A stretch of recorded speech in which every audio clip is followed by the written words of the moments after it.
Hello learners, welcome to our YouTube channel Neha digital commerce. आज इस video में मैं आपको एमआरपी के बारे में बताऊंगी। हम ये सीखेंगे इस वीडियो में कि एमआरपी को हम टैली में कैसे यूज करते हैं, कैसे एंट्री करते समय एमआरपी को सेट किया जाता है और एंट्री करते समय एमआरपी का जो कॉलम है वो कैसे आपके एंट्री में शो करता है। इसके बारे में हम इस वीडियो में आज देखेंगे। तो सबसे पहले ये जान लेते हैं कि एमआरपी क्या होता है। एमआरपी, जिसका पूरा नाम होता है मैक्सिमम रिटेलर प्राइस, ये आपका एक तरीके का प्राइसिंग रेट है या फिर हाईएस्ट प्राइसिंग अमाउंट है जो मैन्युफैक्चरर प्रोडक्ट को कंज्यूमर को सेल करने के लिए एक लीगली रेट सेट करता है, उसको हम कहते हैं एमआरपी।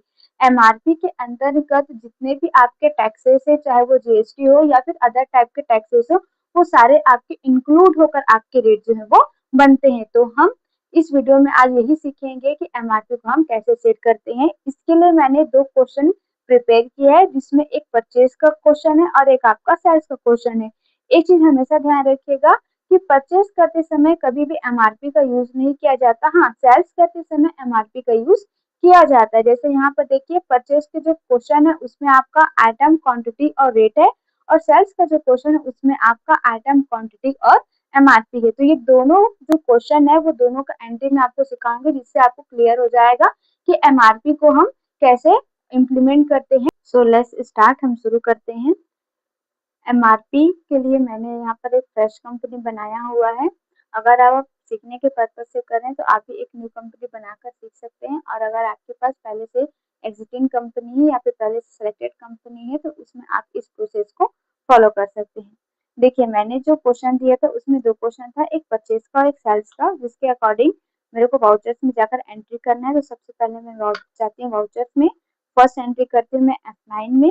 यहाँ पर हम पार्टी नेम बना लेते हैं। सबसे पहले अल्ट सी करके सनशाइन ट्रेडर्स, ग्रुप क्या हो जाएगा आपका, सन्ड्री क्रेडिटर्स। इसको हम सेव कर लेते हैं। उसके बाद यहाँ पर अल्ट सी करके बना लेते हैं हम परचेज का लेजर, ग्रुप क्या हो जाएगा, परचेज अकाउंट। इसको भी हम सेव कर लेते हैं। इसके बाद अल्ट सी करके हम बनाते हैं आइटम। जैसे आइटम बनाएंगे, यहाँ पर ध्यान रखिएगा, आपको F12 प्रेस करके यहाँ पर आपको ऑप्शन मिलेगा प्रोवाइड एमआरपी डिटेल्स। इसको क्या करना है, आपको यस करके सेव करना है। इसके बाद हम सबसे पहला आइटम बनाते हैं लेस का, एंटर करते हैं। उसके बाद हम बना लेते हैं स्टॉक ग्रुप, अल्ट सी करते हैं। यहाँ पर स्टॉक ग्रुप में हम क्या बना लेते हैं, चिप्स। जैसे जो लेस और बिंगो है दोनों चिप्स की कैटेगरी में आते हैं, तो हम इसको चिप्स बना लेते हैं। अल्ट सी करके क्वांटिटी बना लेते हैं हम पैकेट। ये हो गया हमारा पैकेट। अब इसके बाद यहाँ पर आपको ऑप्शन मिलेगा सेल्स अल्टर एमआरपी डिटेल्स। इसको क्या करना है आपको, यस। यस करने के बाद आपको दो ऑप्शन मिलेंगे, allow MRP modification in voucher. अगर आप एंट्री करते समय कोई भी मॉडिफिकेशन करना चाहते हैं एमआरपी में तो आप इसको यस कीजिए। दूसरा आपको मिलता है, अगर आप स्लैब रेट यूज करते हैं जीएसटी का, तो अगर आप स्लैब रेट यूज कर रहे हैं तो इसको यस कीजिए। अगर दोनों ही चीज आप यूज नहीं कर रहे हैं तो इसको नो रहने दीजिए। अब यहाँ पर हम एमआरपी डाल देते हैं 5 रुपए। ध्यान रखिएगा, इस 5 रुपए के एमआरपी में आपके जीएसटी इंक्लूड रहेगा। अब इसको हम कर लेते हैं सेव। कितना क्वांटिटी हम परचेज कर रहे हैं, 10 पैकेट, रेट है आपका 4 रुपए। ये हो गया। उसके बाद अल्ट सी करके सेकेंड आइटम बनाते हैं। सेकेंड आइटम है हमारा बिंगो। इसमें क्या हो जाएगा आपका, ये भी चिप्स पैकेट, और इसमें भी क्या करेंगे, सेल्ड अल्टर एमआरपी डिटेल्स को यस, और इसमें भी एमआरपी डाल देंगे हम 5 रुपए। ये हो गया। अब इसके बाद कितना क्वांटिटी हम इसको परचेस कर रहे हैं, 10 पैकेट, रेट है आपका 3 रुपए 50 पैसे। अब इसमें हम सेट करते हैं जीएसटी। मैंने जीएसटी ऑलरेडी सेट कर रखा हुआ है। जीएसटी का मैं डायरेक्टली यहाँ पर लेजर बना रही हूँ। पहला CGST, duty and taxes, GST central tax. उसके बाद अल्ट सी करके SGST, duty and taxes, GST और स्टेट टैक्स। ये हो गया। अब इसके बाद हम क्या कर लेते हैं, सिंपली एंट्री को सेव कर लेते हैं।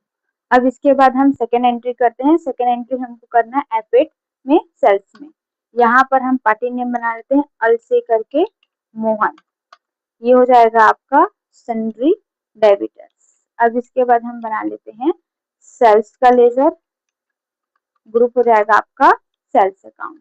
अब यहाँ पर देखिए आपको रेट के 2 कॉलम दिख रहे हैं, ये आपको अपने सिस्टम में नहीं दिखेगा तो आप प्रेस कीजिए F12। F12 करने के बाद यहाँ पर देखिए आपको 2 ऑप्शन मिलेगा, provide rate inclusive of tax for stock item, ये आपका यस होगा, and second modify MRP in voucher, ये भी क्या होगा आपका यस। ये दोनों ऑप्शन आपको यस करके सेव करना है। अब यहाँ पर हम लेते हैं फर्स्ट आइटम लेस। देखिए यहाँ पर ऑटोमेटिक आपका रेट कितना है 5 रुपए, ये 5 रुपए में बिकेगा लेकिन उसका एक्चुअल रेट कितना है 4 रुपए 40 पैसा। इस 5 रुपए में आपका जीएसटी जुड़ा हुआ है, अगर आप जीएसटी को छोड़ के अगर आप रेट लगाते हैं तो आपका कितना हो जाएगा 4 रुपए 40 पैसा। हम कितना क्वांटिटी सेल कर रहे हैं 3 पैकेट, ये हो गया। अब इसके बाद सेकेंड आइटम हमारा बिंगो, ये हम कितना कर रहे हैं 5 पैकेट, तो इसका भी रेट एमआरपी कितना है आपका 5 रुपए, लेकिन एक्चुअल इसका रेट कितना है आपका 4 रुपए 40 पैसा। अब इसके इसमें ऐड कर लेते हैं हम लोग सीजीएसटी और एसजीएसटी। अब इस एंट्री को हम कर लेते हैं सेव। अगर आपको एंट्री को देखना है तो आप डे बुक में जाकर एंट्री को यहाँ से देख सकते हैं, ये आपका परचेस और सेल्स का एंट्री। आई होप आपको एमआरपी सेट करना और एमआरपी को एंट्री करते वक्त शो करना समझ आया होगा। अगर वीडियो पसंद आया तो please like share and subscribe.